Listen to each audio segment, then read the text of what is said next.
नाक में दब करके रख दिया है। जब देखो अपने घर के बाहर का कूड़ा हमारे घर के बाहर सरका देती है। आज तो मैं इसे छोड़ूंगी नहीं। सरला, ओ सरला, जरा बाहर तो आ। क्या हुआ, क्यों चिल्ला रही हो सुबह सुबह? कुत्ते की दुम सीधी हो सकती है, लेकिन तेरी आदत नहीं। हर रोज अपने घर के बाहर का कूड़ा मेरे घर के बाहर सरका देती है। मेरा घर क्या तुझे कोई कूड़ेदान दिखाई देता है? पूछ रही हो या बता रही हो? रुक, तुझे तो मैं अभी बताती हूँ। इतना कहकर सुनीता अपने घर के बाहर पड़ा हुआ सारा कूड़ा झाड़ू से सरला के घर के सामने सरका देती है, जिसे देख सरला, तेरी इतनी हिम्मत! देखो देखो बहनों, कितनी गंदी औरत है ये। अपना सारा कूड़ा सबके सामने मेरे घर के बाहर सरका रही है। ये कूड़ा मेरा नहीं है, तेरा है, समझी? क्यों, इस कूड़े पर क्या मेरा नाम लिखा हुआ है? नाम तो नहीं, लेकिन तेरी शक्ल जरूर मिल रही है इस कूड़े से। आस पड़ोस की इस तूतू मैमे को देखने के लिए पूरे मोहल्ले वाले भीड़ लगाकर खड़े हो जाते हैं कि तभी अपनी अपनी पत्नियों को लड़ता देख मनोज और विजय भी वहां आ जाते हैं। अरे सुनीता, ये तुम क्या कर रही हो? देखो कैसे मोहल्ले वाले देख रहे हैं। चलो अंदर चलो। हाँ सरला, तुम भी अंदर चलो। दूसरों को पता नहीं, लेकिन हमें अपनी इज्जत बड़ी प्यारी है।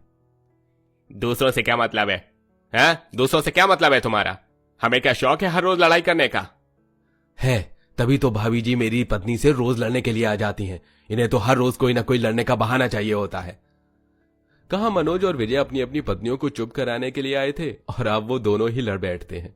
दोस्तों, ये है एक बड़े से शहर का छोटा सा मोहल्ला। इस मोहल्ले का नाम शांति मोहल्ला है, लेकिन ये मोहल्ला बिल्कुल भी अपने नाम की तरह नहीं है।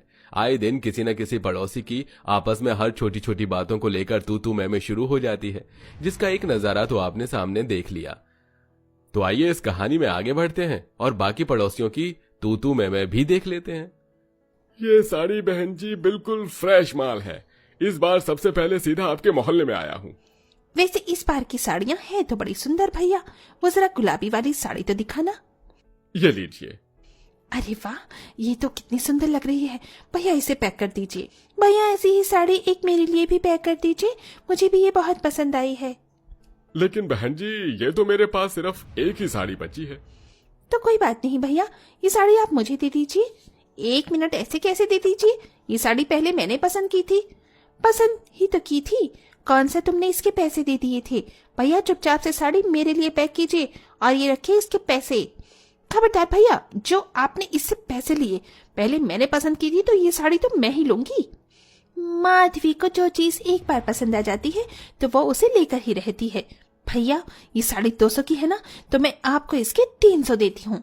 भैया मैं 350 दूंगी। मैं पूरे 500 देती हूँ। मैं पूरे 600 दूंगी। अपनी सस्ती से साड़ी की इस तरह बौनी लगता देख साड़ी वाले के मन में तो मानो लड्डू ही फूटने लग जाते हैं। माधवी और सीमा लड़ते लड़ते उसे 200 रुपए की साड़ी का दाम 1000 रुपए कर देती है। क्यों, अब नहीं बढ़ाओगी साड़ी का दाम? ये लो भैया 1000 रुपए। देखा, ये साड़ी तो मेरी ही हुई। सीमा उस 200 रुपए की साड़ी को 1000 रुपए में खरीद काफी ज्यादा खुश होती है, जिसे देख माधवी सीमा पर हंसने लगती है। तुम्हें क्या हुआ? तुम इस तरह हंस क्यों रही हो?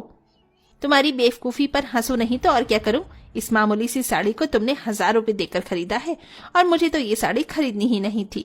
मैं तो बस तुमसे पिछली बार का बदला ले रही थी। तुम्हें याद है ना, जब हम पिछले हफ्ते सब्जी ले रहे थे और सब्जी वाले के पास सिर्फ 1 किलो भिंडी बची थी, तो कैसे तुमने इसी तरह उस 100 रुपए की भिंडी को मुझे 600 में लेने में मजबूर किया था। इसलिए आज मैंने भी वही किया और तुमने 200 की साड़ी के 1000 रुपए दिए हैं। ये कहते हुए माधवी सीमा पर जोर जोर से हंसने लगती है और अपने घर के अंदर चली जाती है। इस सीमा की बच्ची ने मेरा पोपट बना दिया, मैं इसे छोड़ूंगी नहीं।